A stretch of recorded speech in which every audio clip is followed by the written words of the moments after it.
তাই আছে নতাই আপস অতিন আলবিট আছে সুন্নাতের বিয়ামে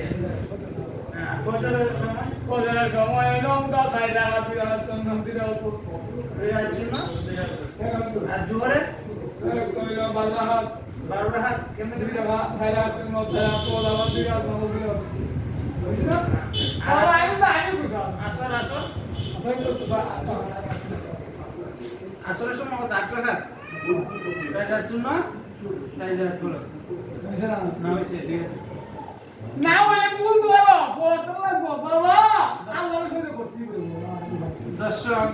চাচা কিন্তু নিয়মিত নামাজ পড়ে মোটামুটি তো চাচার মুখ থেকে আমরা অনেক কিছু শুনলাম আসলে চাচা নামাজও পড়ে ঠিক আছে অনেকে আছে নামাজে ঠিকভাবে পড়ে না আমি তো বলছি আমি নামাজ পড়ছি না না না না না না